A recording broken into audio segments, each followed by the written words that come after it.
do the installer decompression then. Yes. You might as well bring that in because that's your thing. You invented it. Right, okay. We'll go for that.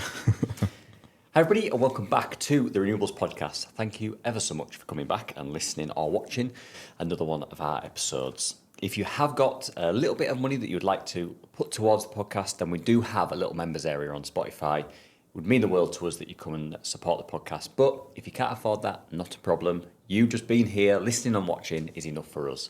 So thanks very much for that. If you don't already follow us as well, then why don't you head over to YouTube or Spotify or wherever you listen to your podcasts and hit that button, and then you'll automatically get our next episode. But that's the admin done. How are you doing, Mark? I'm all right, mate. I'm pretty excited because we're collecting a new van tomorrow. I think that's one of the tradesmen's favourite things, isn't it? Getting new wagons, as much as they're just workhorses. It's still a bit of excitement in there. I've always had that. I've loved getting a new van. So we've got that. And yeah, just living the dream in the world of renewables. But we're going to get to a bit of that later, aren't we? We are, yeah. I totally forgot about that. I did see that online, that you were getting another van. And have you decided to sign write it or not? Or is the discussion still going? I was dead against it because I'm terrified of being robbed, is the short answer, when we stay away in hotels. But apparently it's good for marketing if you have them branded up. And it looks nice in your socials. Your vans are beautiful. We really like the styling you guys have. And maybe it makes sense. Need to get a bit braver. Leave Matty sleeping in the van, he can guard the tools instead. Yeah, no, it is good. And I had a similar thought process, but obviously I know you're travelling the country now as well, doing installs, and it's just a rolling advertisement, isn't it? But like you say, the risk is that it gets broken into as well, which is a segue into an installer stress. And we are doing an installer decompression session, which is about some of the stuff that I've been speaking to people online about the stresses of running a business, about kind of where we are at the minute with, we're going to touch on MCS, because we both have had our MCS assessments, haven't we, over the past, I think mine was last week and yours was it yesterday? Today. Okay. Hot off the press. Yeah, hot off the press. So we're going to have a little chat about that and just really, go into some of the issues that we all find and not necessarily have too much of a moan, even though we kind of descends into that sometimes, but just to kind of help people realise that they're not on their own with this stuff. And that reflects some of the conversations that I've been having online. And there is always a risk that these sort of episodes come across as like a high and mighty, I know how to de-stress you and all this. I don't. But just the fact of talking about some of the stresses that we are all having in business is sometimes uplifting for people, and just to know that there are others out there that are having those same sort of stresses, because we're also visible online for those of us that are on Instagram, Facebook, TikTok, Truth Social. I don't think it is on that, but YouTube and all the rest of it. We're all very aware of each other, but maybe not aware of the stresses and the issues that we all have behind the scenes. And whilst they're private, people like to put their winning life on social media, and it's not always the same, is it, Mark? It's always, there's things that are hidden away. Yeah, there is. There has to be an element of like professional presentation, I think, when you're facing consumers, or certainly feels that way. I think it's less of a thing now than it maybe once was, where it can be a bit more real, but I think we all hide behind that a little bit, where we don't want to share our weaknesses or the struggles that you go through in everyday content. One, you don't think people maybe even be interested in that, because it's a bit sad sometimes, isn't it? And the other is you don't want to push your potential customers away, thinking, don't really want to work with them. So there is a bit unhinged. there is a bit of a filter that everyone puts, whatever they say, and I certainly do from time to time. There's a filter that you hold there, that line. To try with my content to be a bit more real, I guess, if that's the term these days, than I definitely was 5 or 6 years ago. And maybe that's confidence just getting more old and miserable, I don't know. But it's like, there's bits of that. But just as you get trapped in your own little bubbles, your own thought processes sometimes, and you see all this stuff that other people are doing online, you think, wow, look at their business, how it's blown up and grown like that. Look at what they're doing. And sometimes the reality behind that illusion, in a way, isn't really achievable or real, and that person's struggling maybe equally and more so than you are yourself, and you never really see that from the other side of the screen, do you? So I think that's something we all need to get a bit more aware of, and don't judge ourselves too harshly against others, I suppose, is a good way to think of it. It really is very easy to aspire to be what other people are sharing online, that we've said already in real, when really it's just about progressing yourself, I think. As long as you're making progress, and sometimes that progress is just surviving the day, isn't it, as well? Like, there's brutal times when you're out there with customers complaining at you, deliveries going wrong, bills that need paying, and it's like, this is just getting all a bit too much, and you know, what do we do about it? Yeah, and I think some of it comes with experience, and I'm still building up to the experience of being able to handle this better, because there are days where, you know, the weather turns against you, the scaffolders don't turn up, the materials come damaged, the wrong materials come, the customer doesn't make you a brew, you know, all these sorts of things happen on site, and it can really stress you out. And a lot of the time, it's quite rare for something really massive, majorly disruptive to happen. You know, you break your leg, or something that's really, really kind of, you could be semi-life changing. But it's all the little things, isn't it? It's all those little things that stack up, about a customer being awkward about not paying, or like I said, materials that were on a pre-10:30 not coming till 3:30, and therefore that not having a knock-on effect, and all these little things, this drip, drip, drip of issues that can build up in your mind. And because there's almost lots of issues, it for me, sometimes it feels like a bag of marbles that's just running, that's like you're just shaking them about, because there's so many little problems. None of them are in reality that bad, but there's so many of them that you don't know which marble to pick out, which problem to pick out first to deal with. And I think that can be as stressful as something, you know, depending on what it is, but something bigger that's happened, because that's one problem that is big that you just need to deal with there and then, because something really big and major has happened. So, and I think that can cause a little bit of guilt. Again, basically this podcast is me speaking about my experience. I don't presume that you have any of these, Mark, or anyone else has any of these. It'll always be just about me. But for me, there's always those issues that you look at and you go, well, why am I feeling so anxious about that little issue? I'm going to get that sorted. But it's trying to give yourself a little bit of breathing room to go, look, the reality is all these issues need your attention, and don't feel guilty about caring enough about them to feel like you're worried about getting them sorted.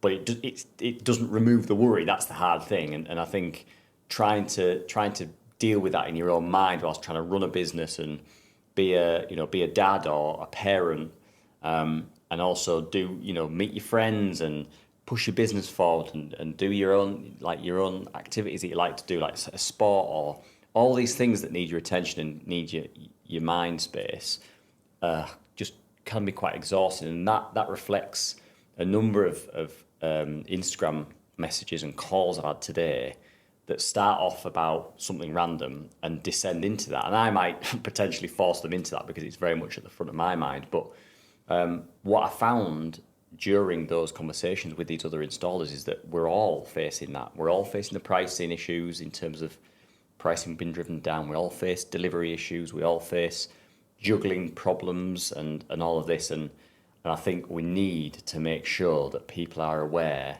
that it isn't just all this fancy stuff they see on Instagram. People are dealing with, behind the scenes of all that fancy stuff, very similar problems. Yeah, absolutely. And like ruminating in your own mind is one of the worst places to be. And I used to be terrible for this, like doomsday scenario, imagining things going how they would never go. It could be silly stuff. Thinking back to when I was working as a domestic electrician on my own, and you've got a consumer unit you're going to change the next day, and it's like, well, what if the tails aren't long enough? Or what if these circuits are rubber cabling and I hadn't spotted it? And all this stuff that is most likely never going to happen. And you waste hours sometimes in your own head thinking on that. Because ultimately we care, don't we? I think that's the thing with tradespeople. We genuinely do care about the quality of work we deliver and what we do. And sometimes that can take over your thought process and distract you from some of the stuff like you've just said that is important, like your family and like your own headspace and your own enjoyment and hobbies and stuff. And it was a real difficult thing to see happening. I speak from experience of that in my early 20s. I started my business when I was 24. And very much so in those early days, I put a lot of stress and pressure on myself to the point I felt quite ill. And it's only really through going through that experience, understanding how you can recognise what's happening to deal with it, because it's so easy to just stick in your own thoughts and overanalyze everything and completely stress yourself out. And in the end, is all you're really doing is increasing the prospect of stuff going wrong because of that. You make yourself tired and all the rest of it. And there's an experience of that from this week. We're going to get on talking about MCS.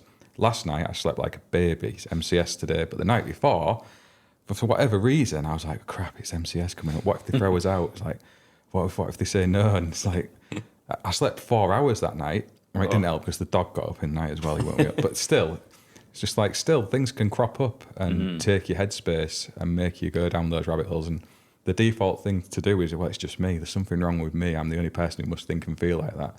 When the reality is, when you share what's happening with yourself, you realise that loads of other people are exactly the same, and it's perfectly normal to feel those kind of things. And, you know, the issue around pricing, we've had loads of private conversations with frustrations around that. And, you know, we price jobs against each other where I've been significantly cheaper than you, as we found out this week. And that caused me a point of worry. Is like, are we getting our pricing wrong? Because I know usually we're not too far apart when it's happened before.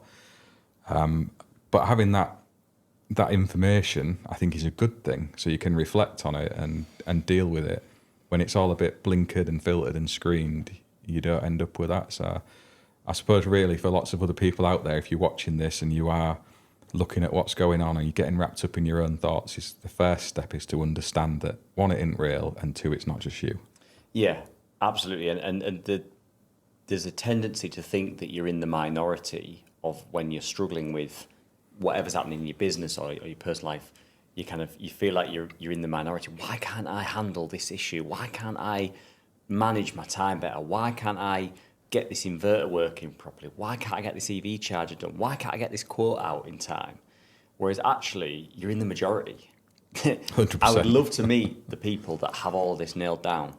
But, you know, when you're in the social media space, and social media is fantastic, and I'm not bashing it for this, but social media is great for linking up with people like me and you. We would never have, been doing this podcast, you know, if we hadn't been both on social media and talking on there. It's Carl's fundraiser as well, wasn't there? That just happened. Another good case for social media. There's so many positive things that social media brings, but there are, like everything, there are some negatives, and some of those negatives are people not wanting to advertise to their customers, to their friends, to their family. You know, that things sometimes get really hard, and sometimes that affects your sleep, sometimes that affects your bank balance, sometimes that affects your relationships. And all this sort of stuff is normal for the majority of tradespeople. And obviously with the renewables podcast, we're not the how to live stress-free podcast where we've got a guru coming on to tell us to meditate every hour. But it's one of those things where the renewable sector is quite a stressful sector, certainly now, because there are pricing wars. One that we've entered, me and you entered a very amicable war where we both decided not to do an awful lot else about it. Withdrew. Yeah, I withdrew. But there are these pricing wars that go off. But also, even when you win a job, you've got it's only guaranteed work for maybe about a week domestically. You know, if it's a smaller one, you might get a month's worth out of it. If it's a big commercial job or what have you, but you've got only maybe about a week's worth of work. You've got a lot of money to bankroll that because the equipment costs quite a lot. You've got all of the back-end paperwork, making sure you're filling out all the right forms, you're ticking all the right boxes.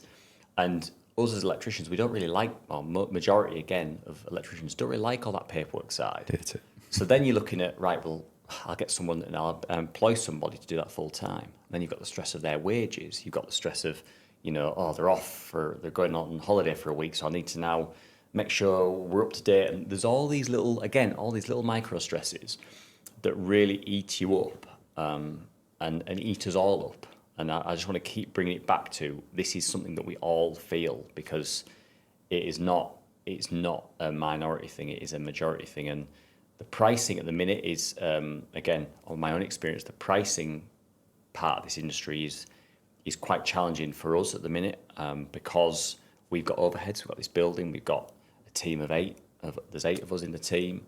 We've got all their wages, their holiday pay, we've got the vans to run, we've got the electric to run in here and upstairs, and the aircon and all this other sort of stuff to run. And we are finding that pricing is on this weird downward spiral. And I don't even know how that would have been sustainable in terms of the pricing that some of this kit is being priced at when I was working with panels on my driveway, because I just don't understand how some of this kit is being sold at such a base bottom price that I'm like, that is pretty much at what we're going to buy this kit for. How are you, unless you're nicking it from back of a van, how are you fitting it and making it any money to be a proper sustainable business that's going to be there for the medium to long term? Yeah, I think there's two elements. That's one, there's the really big companies who are just churning through so much volume. It's maybe not so much about generating profit. It's all about turnover for vanity more than anything else, maybe trying to make themselves a proposition to be taken over. And then lots of smaller contractors coming in who maybe aren't pricing right. And I know I would have been in that camp if I'd come into renewables as that 24 to 27-year-old electrician. I'd have been working off £25 an hour is all I need to cover everything after the cost of the kit. And that's, I don't mind saying it, you learn those things the hard way, but it's a brutal lesson to learn in renewables, because we've been in every sector, from domestic, electrical, commercial, industrial, and now predominantly in renewables, and by far it is one of the most stressful, paperwork heavy, assessed, consumer focused sectors to be in. Probably the one closest to it would be small job in domestic electrical contracting, because again there's a lot of competition, especially through the journey through Part P and domestic installers, and it's very customer focused, but still you didn't have the MCS, the heist, the rec. Everybody's sort of looking at you and analysing you, and it does sometimes feel that it's a bit overwhelming with that. You just want to run your business and do a good job. And, we've had these discussions before, that do all those things actually increase standards of delivered work? And there's an argument that it does or doesn't. But still, we're individuals at the end of that line. It's people like me and you fronting those businesses up, however big or small. If you're one person or 100, usually comes back to one or two people, and they're the ones who carry that weight and that burden and responsibility. And yeah, it's not easy, and it can lead you to feel quite isolated and alone with it. And especially when your fate's maybe in the hands of others as well. Certainly with the MCS assessment side of things, I've had conversations with other contractors who are like, well, they could shut my business off tomorrow if they took that away, and we need to satisfy and get all this right. And sometimes there's other parts of industry that need to remember that they sit upon the shoulders of all of us going out and doing this job. Without us, none of the rest really exists. The material's been installed, there's no one to fit it. The bodies that exist supposedly to serve us don't have anyone to serve. Without the installers and the customers, there's no industry. I think a bit more support around that is much needed. And we've got the training thing as well now, with the change in the EAS specification, and there's electricians my age and above who are really going to be affected by that. I think there's a looming sort of pressure point there, and maybe a mental health crisis from that, where they've been told you need to do experienced worker assessments, MVQs, AM2s, thousands of pounds, months and years of your time just to prove you can do what you're already doing. And this is an update to the minimum, the minimum set of qualifications that you need to do your update courses, in terms of like your 18th edition, your battery storage, your EV, your solar PV. Yeah, so you won't be able to enrol on a solar PV, the battery course, your 2391 and such, if you haven't got an MVQ, an AM2 or equivalent to this EAS standard. And there's a lot of guys who've done like the Part C's, Part 1, Part 2, old school stuff, even AM1 as it was. The MVQ and AM2 is a relatively recent-ish thing of 30, 40 years. There's people who've been in this game for longer duration than that. And we need that experience in the industry still. And they're looking at it, and there's a few of them are really suffering with stress of that. We talk about mental health in construction, and suicide rates among electricians are really high. There's a reason for that. I think there's a lot of pressure in our sector. And there is. That isn't helping. I understand where the EAS is coming from. We have had the influx through Part P and domestic installers. That is what they're wanting to deal with. But that's something that the industry created. So they're saying they acknowledge and recognise it, but there's no accountability for them actually putting it in place. So I think they made a lot of money through those people, bin members, and through the training routes they took at the time. They should be funding some of the costs around that. And equally, some of the older electricians, there needs to be a better way of allowing them to continue, because they're not going to benefit from an MVQ and an AM2. They're just not. They've been doing the job 40 years. What we're trying to say, they've been doing it wrong all that time. I just think that is another pressure point that is coming, and the industry of things. While they say a lot of nice stuff around mental health and there's these campaigns which are good, the actions behind it are sometimes counter to that, and I see that as one of those things. Yeah, I know you're in that space a lot more in terms of the training and everything, and I did pick up a bit of conversation around that through stuff that you put out, Mark, and also the Electricians podcast have done a few bits on that, which I think you were on as well, chatting about that, and you can just see these old boys just retiring and going. It's just I'm not an 18-year-old lad going to go and do my AM2. That's exactly the conversation they're having. You know, I might as well go and stack shelves. Like, it's bad on my knees. I'm annoyed with it all anyway because it's all new and fandangled. Last thing I want to do is a load more training just for another 3 or 4 years in the industry. But you know, not all contractors will be in the position financially to just give up on that. And you know, even myself now, having been doing it for sort of 16, 17-ish years from my apprenticeship, I'm looking at thinking, I don't think I'd want to do anything else. No. So if they said that to me now, obviously I'm young enough at very soon being 32. Moving into the older category soon, mate. I said this when to you in private the other day. Have to stop calling me a young man. I nearly had a tear drop through from my eye there. But it's one of them where I would get a benefit from redoing it because I've still got, you know, hopefully a good amount of time left in the industry to make use of the time and the investment into redoing that training. But if you're kind of already, you know, getting towards the end of or feeling like you're getting towards the end of your career and you're kind of losing the fire in your belly for it and you just want to turn up, do your job, you've got a good network of customers that you do regular work for, and suddenly having to give up all of those connections and all of that, you know, all those personal relationships where for the last 20 years you've been the family electrician, you know, and then suddenly you have to say, look, I'm not qualified anymore.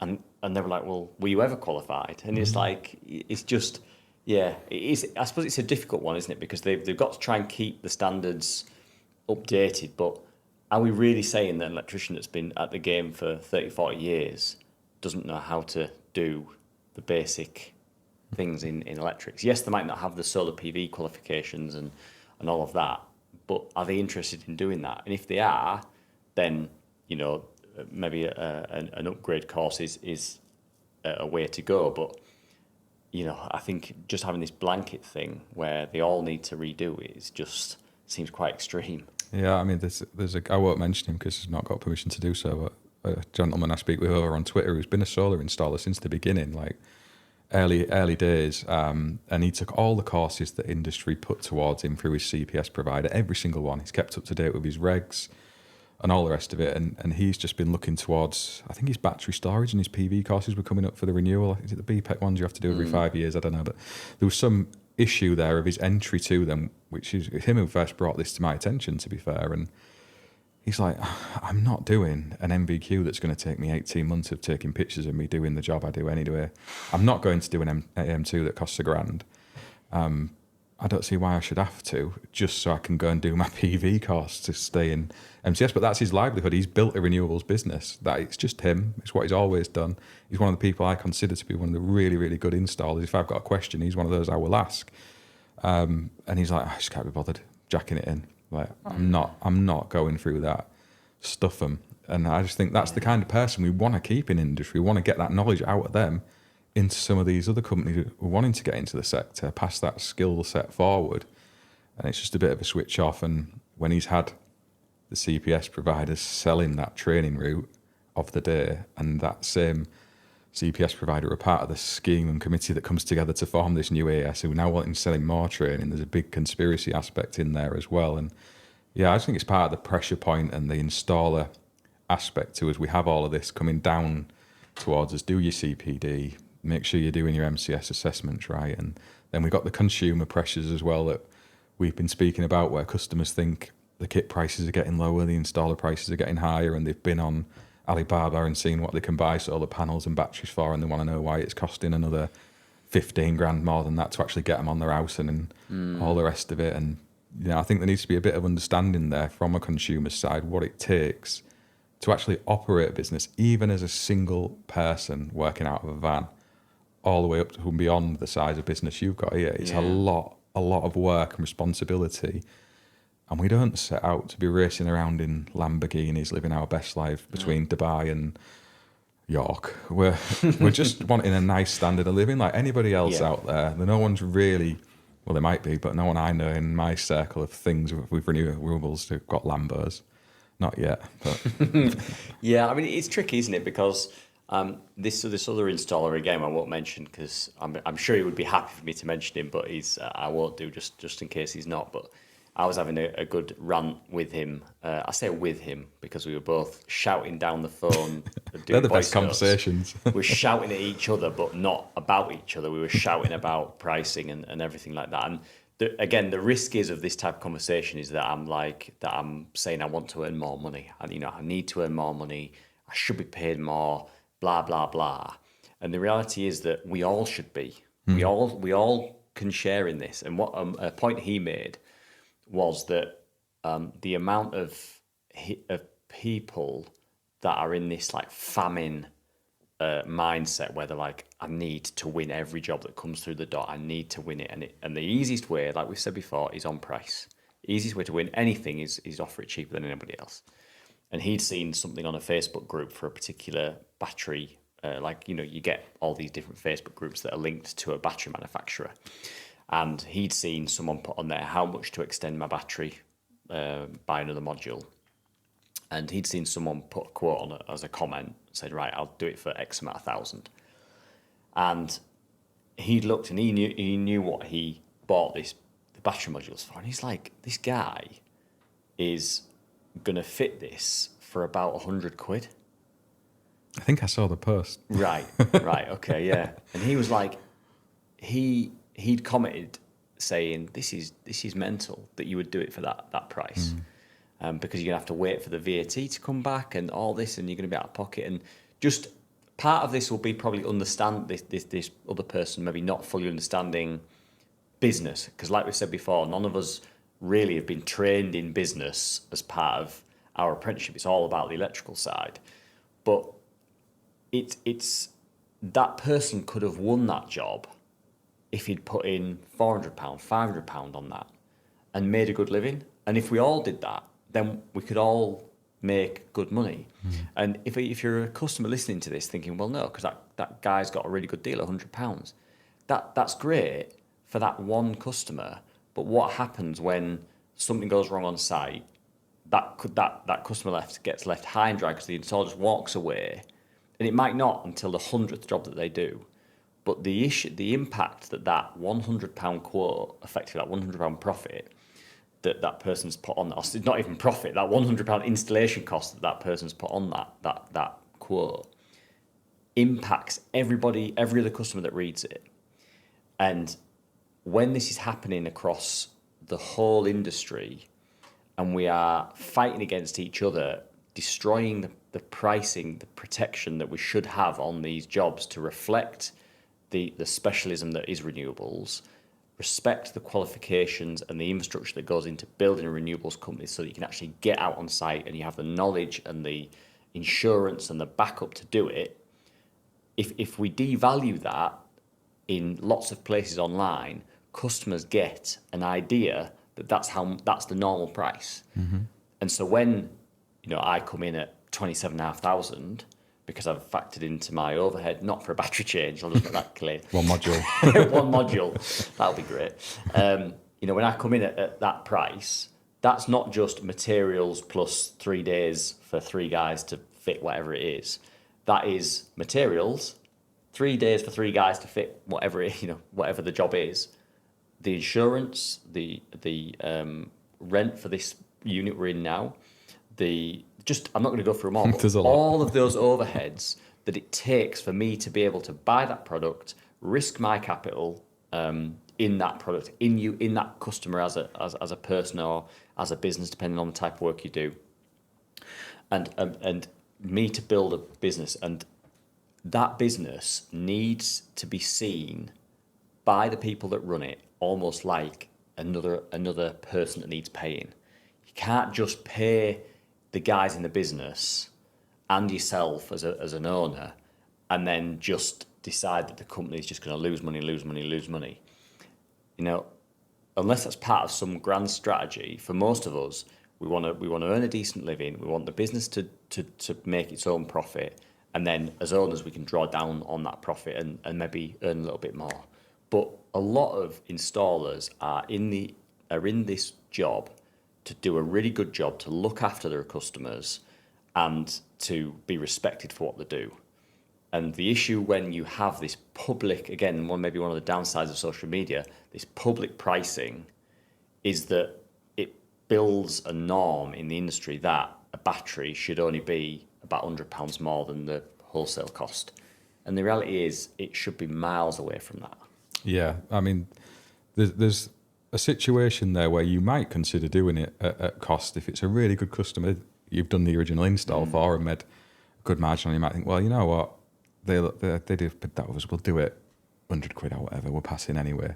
That's an entirely different thing to taking another battery module onto a system someone else has installed to make a profitable return on. There's no way from that 100 quid you're going to put any kind of money back into your business. So it's not something we'd price against.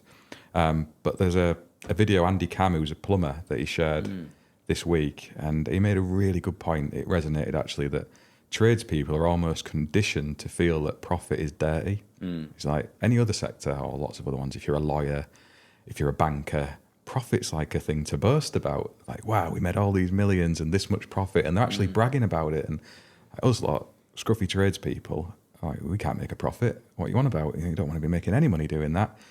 When you do, you need to have that money building in the kitty to sustain the business. If you're one person, it's still a business in its own operation. You need a bit of something coming back. And the margins in wider construction, I think there was the report, was it Constructor Magazine or whatever, they say most people are like between 5 and 10% margin.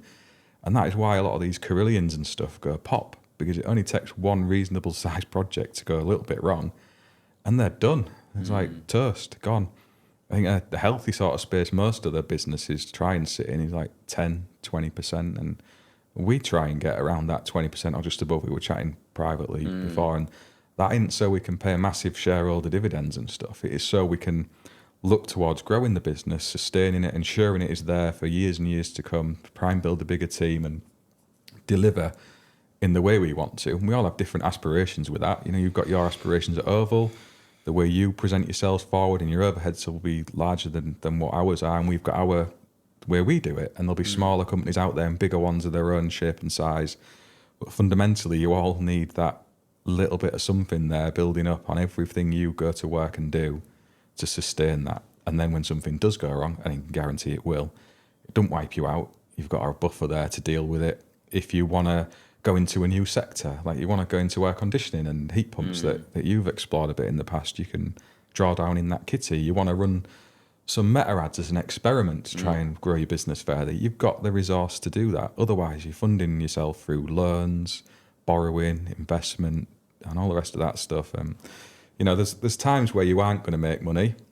You'll lose money on projects. It still happens to us. We get stuff wrong. And that is when you need that rainy day fund building up as profit through your projects. Yeah, it is. And the other thing is as well, if you want to put that profit towards a Lamborghini, or you know, if that is your aspiration, it doesn't matter. The company is there. You are, you know, if it's a partnership, you and a business associate or a group of you have created a company to deliver, you know, I'm bringing this down to tradespeople, but you've created a company to deliver your specific trade, your niche, to the wider market. People are paying you, yes, to supply equipment, yes, to supply labour, yes, to provide screws and plugs and cable and pipes and whatever, to buy that equipment and bring it. But they're also paying you to know what size cable, know what size pipe, know what size inverter, know what size panels, know what size fixing system going to work with your roof. And that's not something that you have in the back of the van. That is something that you've built in your mind. And so if you want to build a company to earn enough profit for you to draw down on the profit to buy a Lamborghini, go for it. As long as you're not robbing people in terms of not delivering what you promise, and you're not acting as a rogue tradespeople, which I would say 95% of the businesses out there aren't trying to do that, then why shouldn't you want to buy a build up to buy a Lambo, or like I'm doing, put an extension on the back of our house, or run meta ads, which again is something that we're looking at to see if we can expand the company and having varied success with that, and all that sort of stuff is stuff that you should be able to do. And America do this so much better with profit and money. We're always a little bit scared about having the conversation about wanting to make money, and I really want to just try and put my little voice towards that of saying, look, you should be making money. I've recently, I think it was maybe beginning of last year, I started to explore buying like some stocks and shares, doing like a few little things with like a stocks and shares ISA, and just having a little play with it. And it's always something that's interested me. But when I look at these companies, and I'm not really up on it all, I'm doing like big funds that have loads of different companies in it, but the value of my shares that I hold in that company go up if that company is doing well. So why shouldn't my company be doing well as well? But you're exactly right. People have this perception that, but yeah, see how much money he's making, he must be massively overcharging his customers. It's like, well, what? Just break down what you mean by overcharging. Break down what you mean by being too expensive. If you mean that I'm too expensive because I'm not delivering what I am explaining to customers they're going to get, then you've got an argument. If you are saying I'm too expensive because the company's doing really well and earning a good profit, then you've not got a leg to stand on, because the company's earning good money because we are delivering what we promised to a high standard, good customer service, and we're doing what we promised. And if people want to pay an extra 1,000, 2,000, 10,000 for that, then we're not mis-selling that. We are giving them the price, and they are getting what they ask for. And it's a really tricky place to be, because having that sort of business model where you are selling on service and selling on quality, people only realise that you actually deliver on that after they've chosen to go with you. And that's why selling on price always can beat selling on quality. Yeah, I mean, the cars analogy is maybe a good place to take it, that you can buy a Lambo, and the value in that is in the aspiration to have one and kind of the engineering of it. But you can buy a Vauxhall Corsa as well, and they both take you the same places and do the same thing fundamentally, a little less fast and less fun along the way, but it takes you there, doesn't it? And it's the same. You can have a company that you've got as this premium provider, and you'll attract a certain client base who are looking for that. You'll find customers who want to support your growth and are happy to pay for that to enable you to deliver in the way you want to. That's the service that they want. And equally, you'll have some customers who are just wanting the kit on the roof with a certificate behind it, and that's it. And you'll always have different businesses serving those markets, just like you do with vehicles. I don't think there's anything wrong with one or the other. I think sometimes it can be a bit disheartening when you're seeing the kind of cars getting more like go-karts than the bottom end of that scale. And I think we've definitely got elements of that around renewables for sure. That's where it can feel really disheartening. And, when you're getting rejected a lot, and there's a few people I speak to are quite fresh to business and fresh to renewables, and I constantly repeat that message that rejection is a big part of it. You've got to get used to it. You lose way more of the stuff, what we certainly do, the proposals and things you've priced, than you ever win. Yeah. And that's always been the case now in 25 years of me doing business. That's just how it is. And you have to get a thick skin to it. And it still, even now, frustrates the hell out of me, as you'll know from the conversations we've had, that it can properly piss you off sometimes. Yeah, it can. But fundamentally, you want to be getting rejected quite a bit, because it shows that, you're not among the cheapest, that your pricing is about where it wants to be. And you're always going to see that resistance in the marketplace. That's how we look at it. But it's just another pressure that sits there, isn't it? Pricing's a big one at the minute. I think the stress and worry around MCS is another one. I think a lot of contractors get a bit bogged down with that. Certainly if you're new to the assessment process. There's a lot of people coming into renewables they're starting businesses wanting to come and fit solar PV, and it might be their first or second time going through the NIC or NAPIT assessments, and you've got the MCS one on the top. And if no one really talks about it and debunks and demyths all of that, it can seem more of a scary thing than it actually is, when really, it's not that bad. Yeah, absolutely. And I'm really keen to talk about MCS because it is one of the big stresses.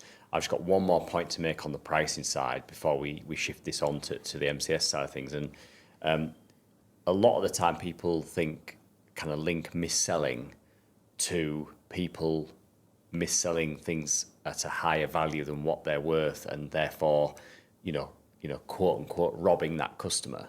But I actually think at the minute, mis-selling is happening on the bottom end of it, where a customer is being promised a compliant and safe and good installation, but they're getting a 20 to 30 grand job for 12 grand.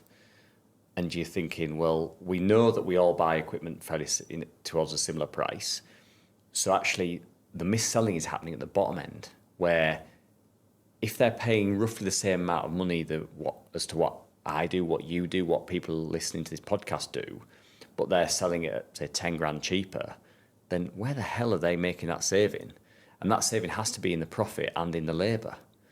And so what level of service and installation are they actually able to give that customer, and for how long before they actually go Pete Tong? Because they're not making any money. So I think it gets forgotten that mis-selling can happen at both ends of the spectrum, and like I say, I think at the minute it's happening at the bottom end more than it's happening at the top end.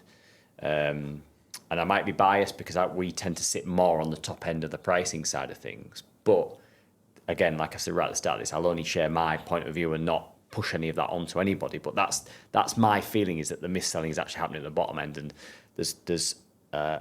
we've mentioned this before as well, there's a massive difference between kind of the price and the value. Like the value isn't always the cheapest job. Sometimes the value is actually that middle quote or that middle to upper quote, where you're actually going to get the longevity of the company and the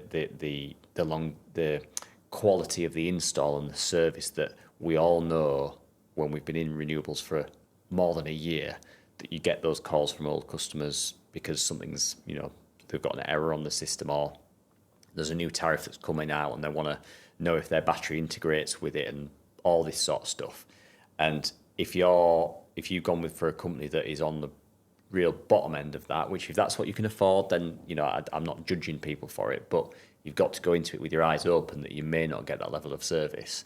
And usually, the middle to higher quotes are only a couple of grand apart. There are these ones that can be quite a large amount apart, like what we've been on a couple of jobs, kind of unknowingly against each other, Mark. And that's going to always happen when we are quite close to each other in terms of location. And we'll win some and you'll win some, and that's just the nature of the game.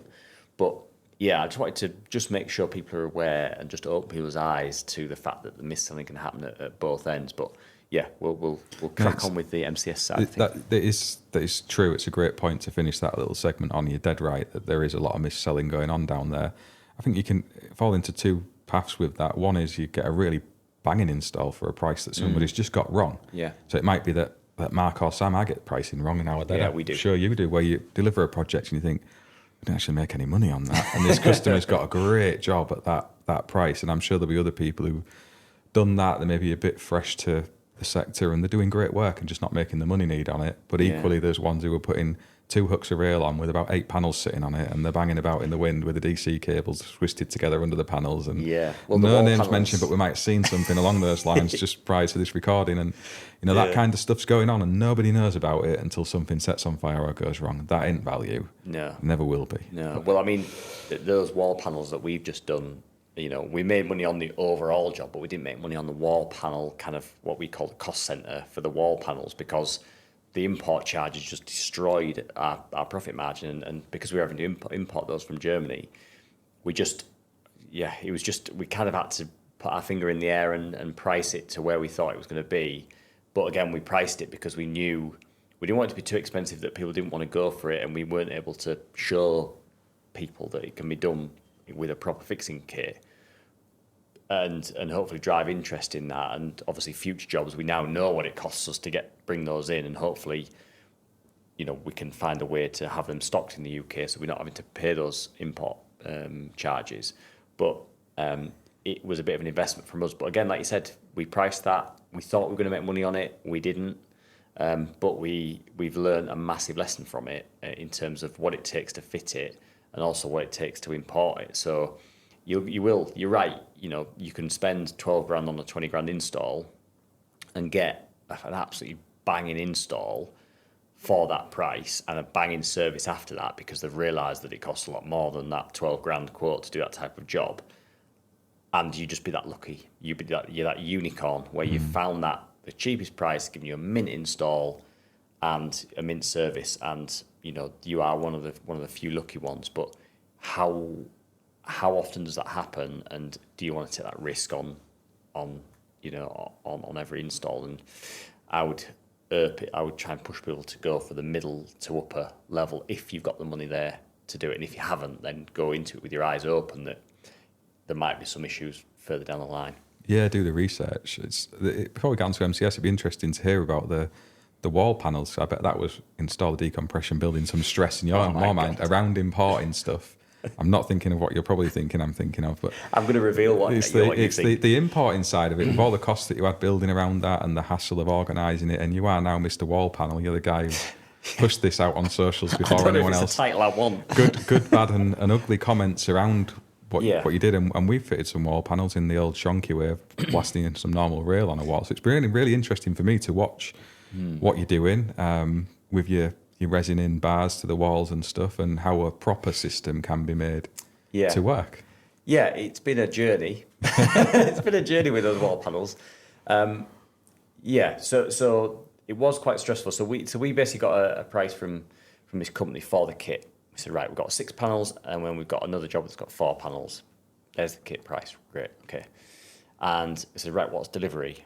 And they'd given us like an overview of what delivery might be. So we priced it up on that. Customer confirmed it. Oh, great, can't wait to do these wall panels. This is gonna be awesome. Went back to them and got the quote for the equipment. The equipment had gone up slightly, which we kind of factored in because it was quite a long, drawn-out process to get to the point of the order. So we kind of factored that in. And they said, our delivery's gone up quite a bit as well. I'm like, bloody hell, right, yeah, that's gone up a lot.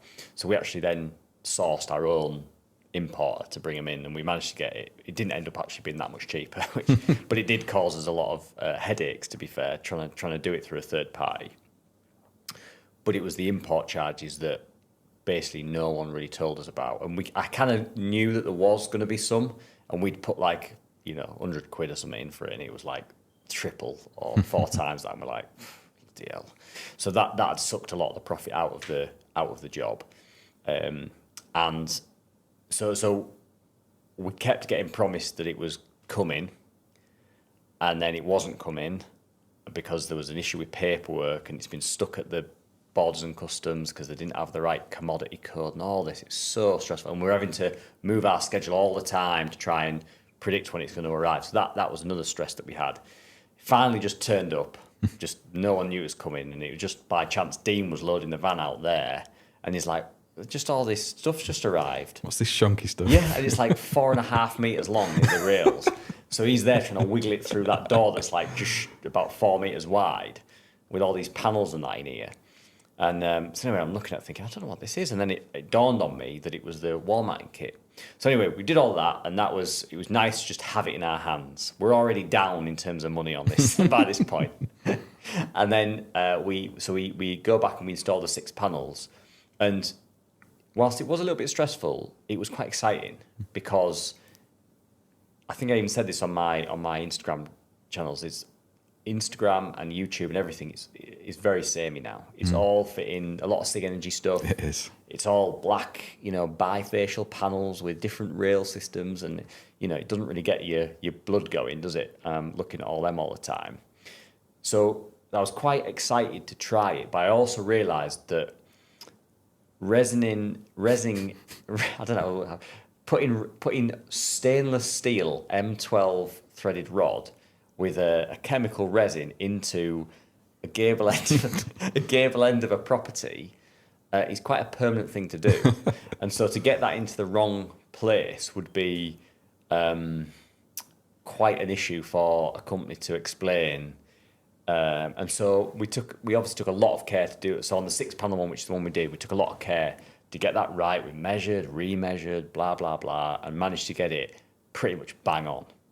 So there we were. I was doing my Instagram stories. I was thinking, oh, this is, we're going to go big into wall panels. This is us now. We might even never do a roof panel ever again. This is us now, just wall panel specialists. And off the high of that, we walked into a little baby 4-panel job. We thought, oh, well, we've got this in the bag. We've just done a 6-paneler. And we walk into this job and I'm like, yeah, right, well, you know the score, Dean. You go and start drilling them and I'll get this all measured out and all this sort of stuff. So we crack on and start doing that. And we get all of these, I think it was like 18 or, I can't remember. Yeah, about 18 stainless steel M12 rods, anchor resined in, all set, CT1 on them with a washer over the top to seal it against the building, all this proper job. And we get the rails on, get them all level, all fantastic. And then I go and grab one of the panels, which is a different brand of panel, but we all know that panels are quite similar in terms of dimensions. Lift the panel onto the rails, and with the wall panels, you kind of slot them up into the top rail first, and they drop down into the bottom rail.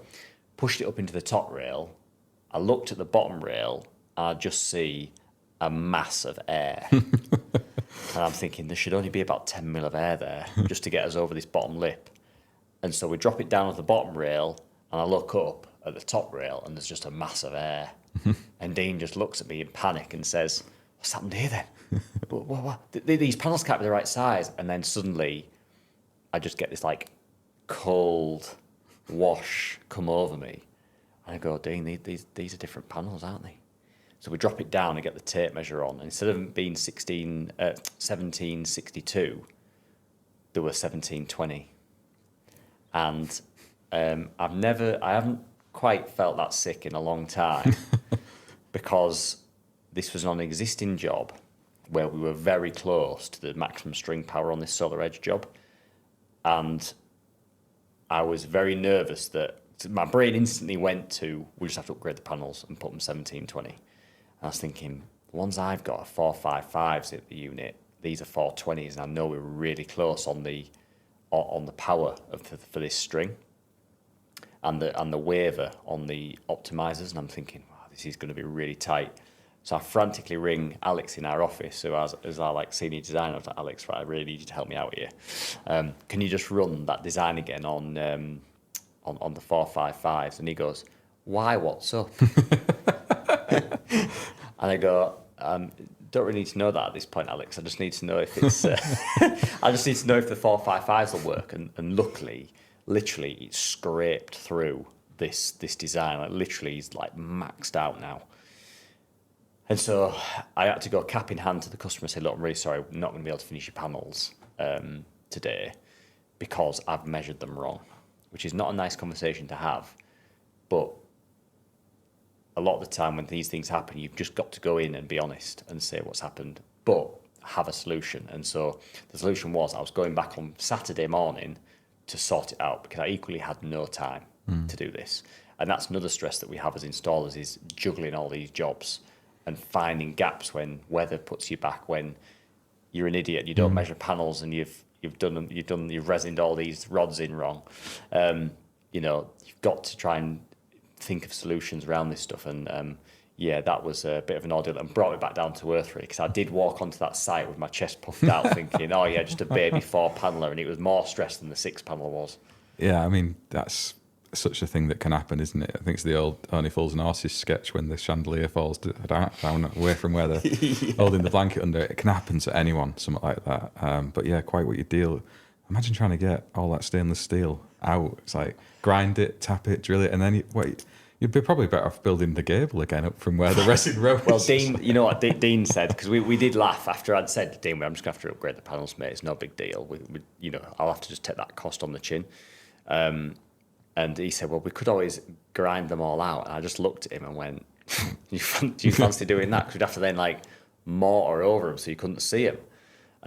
And he said, yeah, to be fair, if there is a nuclear war, there'll be two things that will survive it, and that is this gable wall and the one we've just done with the 6 panels on, because they are like, I can't describe how solid that is. Like, it was just unbelievably solid, and the thought of having to adjust those rods in the future is just it's never going to happen. No, outside of that though, it looked a really interesting system. I could see in your stories that you were genuinely excited about doing that, and fair play to you for putting it out there for other people to see and learn from as well, because walls are becoming more of a request now. We see it on some of our customer inquiries, like, well, I've got this wall as well, and I'm always like, yeah, you've got enough roof space, let's just leave the wall, because I don't want to go down that rabbit hole. But I think it's something that is coming with this facade systems, and it's way better to have a proper solution than something we're taking sort of responsibility for in engineering, something of our own.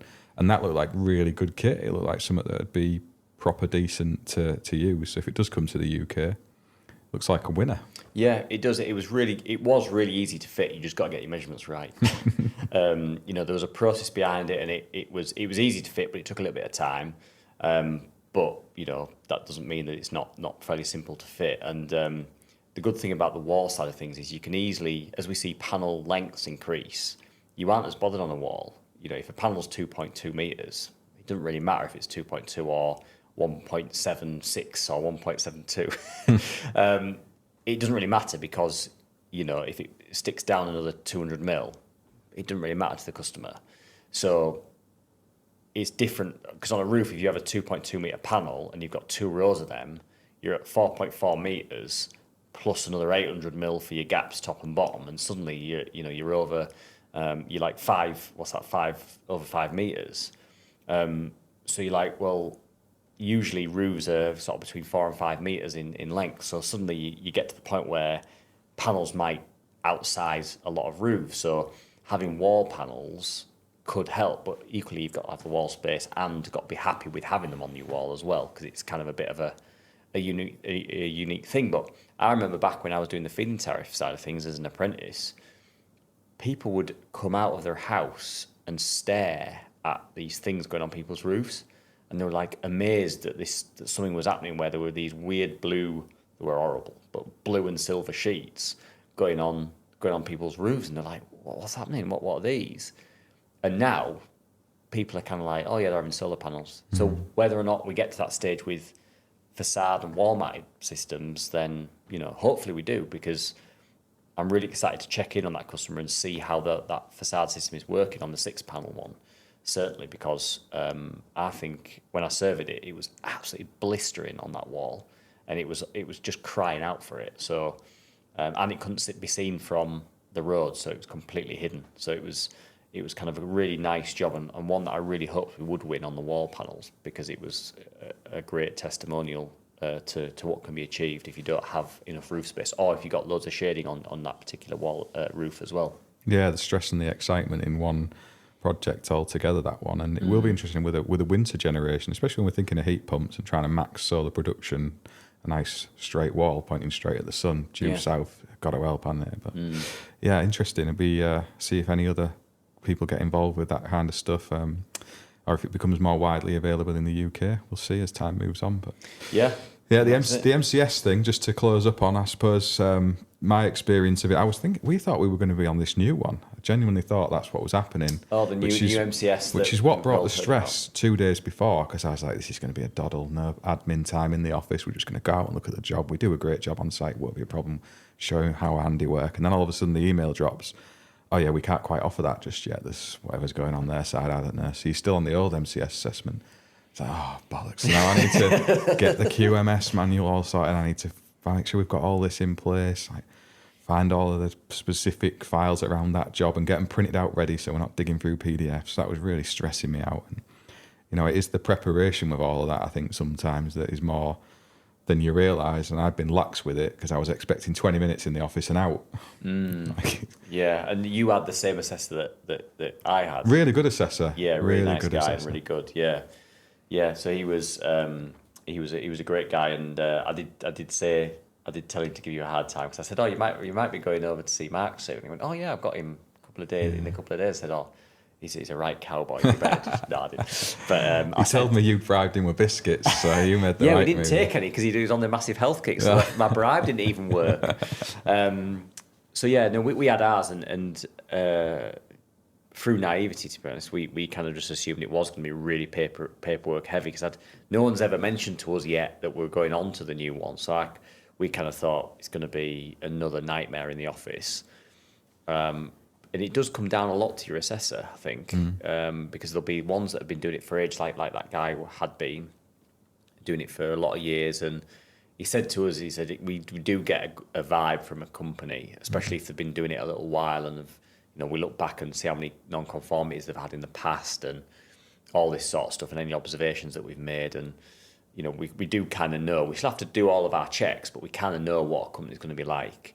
And so that, yeah, I was still a bit stressed out about it. I'm like, right, I really want to get through this. I want everything to be right. And there's always stuff that they ask for, and you go, oh, God, I've not found that. Damn it, I need to go. We need to make sure next year we've got that ready so they didn't have to look at that. But yeah, we got through it absolutely fine as well. And yeah, it is stressful, but equally, I think, again, a bit like the pricing and a bit like the stresses of keeping customers happy. If you care enough about it, you're going to be a bit stressed out about someone coming in and assessing your work because you care a lot about it. If you weren't stressed about it, you'd probably not really care that much about doing a good job because you're not necessarily worried about what the repercussions are and all of that. So I think sometimes that sort of stress is quite normal. It still doesn't make it very nice, but it's reflecting on it and thinking, well, that's just a normal feeling to have when someone is coming and looking at your work. Yeah, I think there's healthy elements of stress which just sharpens your pencil a little bit, doesn't it? As well, sometimes you need that when it gets beyond that level where it can be damaging. And there's always something that they'll get you for. And I've had this with most assessments over the years. It'll be a bit of paperwork that's missing or a wrong postcode in somewhere that they've spotted. And some go without a hitch. This year's, I got caught because the structural calculation on the roof, I couldn't find the file while he was there because our NAS drive had decided it was doing an update that morning. So we've swapped a lot of our stuff away from the cloud now to our own server system, like all data protection and security, thinking we're being smart and clever. And I've gone, yeah, I'll go and get you that. It's in this folder here. And he's like, why is the NAS drive not working? And that's like software update. Oh, balls, I can't get you that. So literally 5 minutes after he'd gone, it had finished its update, and I was like, I've got it. So yeah, it had done it. I just couldn't produce it. So, a non-conformity on that one. But that's one of the things, like, don't fear those things. It's just stuff that does happen. As long as you can evidence it later on, it's never that much of a big deal. It's just one of those things that can catch you out. I think the year before it was some paragraph around a battery that you needed to have in one of your proposals, and we didn't have that in. Something silly like that. So there's always little bits and pieces. Take the opportunity to learn from those guys as well. As you said, he was really experienced, and he actually gave us a good tip on the structural surveying side of a company up in Scotland that do it remotely that I wasn't aware of. I think he thought we hadn't done it. It's like, no, I haven't really been genuine here. The NAS drive's down. We do have these surveys done, I promise. He's like, no, so that was really good to learn. So like, I think about 85 quid.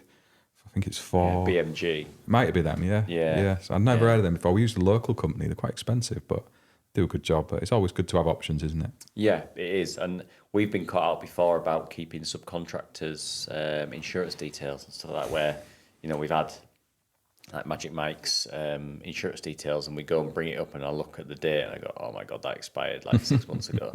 And I know he'll have it, but it's then like, right, you need to get that from your contract. Like, right, yeah, of course.